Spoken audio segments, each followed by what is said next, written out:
कोशिश करें ये ज़ियारतें अच्छे तरीके से करें। देखें चाहे कोई 10 बार भी आ चुका है लेकिन बार बार दिल करता है ज़ियारतें करने का। कोशिश करें। हम देखें हम हैं अल्हम्दुलिल्लाह, अल्लाह पाक का बहुत बड़ा करम है कि हर वक्त आते हैं, रोज़ाना ही आते हैं। अगर हम 2-3 महीने चले जाते हैं ना पाकिस्तान, हमें ऐसा लगता है कि 2-3 साल हो गए हम गए नहीं ज़ियारतों पर। ये है कि मैं तो रोज़ाना आता हूँ अल्हम्दुलिल्लाह, अल्लाह पाक का बहुत बड़ा करम है। आपकी दुआओं के सदके मैं आपके लिए बोल रहा हूँ कि अगर आप सो जाएंगे तो आपकी ज़ियारतें रह जाएंगी। अपने लिए मेरा कोई फ़ायदा नहीं है, आपका फ़ायदा है। तो हमारी जो ज़ियारत है वो है जबल रहमत की। इसी जबल रहमत के दामन में आका सल्लल्लाहु अलैहि वसल्लम ने सहाबा कराम के साथ हज का आखिरी खुतबा दिया था।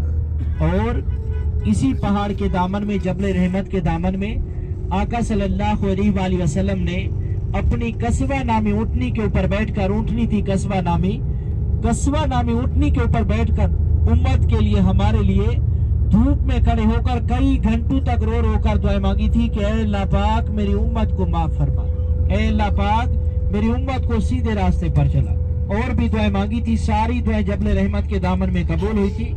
एक दुआ कबूल नहीं हुई थी जो मुजल्फा में जाके कबूल हुई थी। और इसी पहाड़ के दामन में हजरत आदम अलैहिस्सलाम और अम्मा हवा को जब जन्नत से उतारा गया, अम्मा हवा को जद्दा की सरजमीन पर, हजरत आदम अलैहिस्सलाम को श्रीलंका में, तो कई अरसे तक वो एक दूसरे को तलाश करते रहे।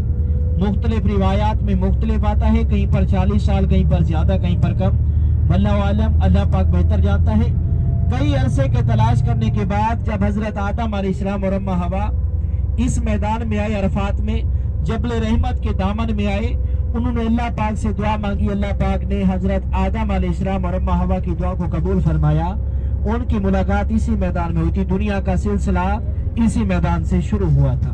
देखिए आज आप वहां पर जा रहे हैं जहां पर हमारे प्यारे आका सल्लल्लाहु अलैहि वसल्लम ने हमारे लिए, उम्मत के लिए कई घंटों तक रो रो कर दुआएं मांगी।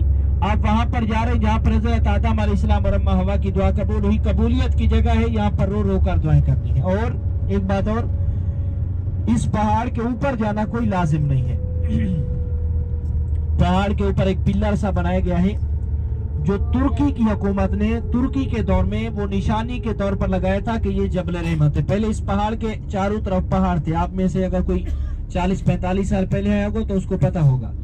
पहले इस पहाड़ के चारों तरफ पहाड़ थे। उन्होंने इसको निशानी लगाई कि ये जबल रहमत है। अभी हमारे उलमा इकराम क्या करते हैं, देखा देखी कि वो गया हुआ है मैं भी जाऊं, वो गया हुआ है मैं भी जाऊं, वो गया हुआ है मैं भी जाऊं। फिर ऊपर जाकर क्या करते हैं, ऊपर जाकर कुछ उस पिलर के बोसे लेते हैं, कुछ उस पिलर के ऊपर नाम लिखते हैं, और चंद ऐसे भी होते हैं जो उसी पिलर की तरफ रुक करके नमाज अदा करते हैं। देखिए उस पिलर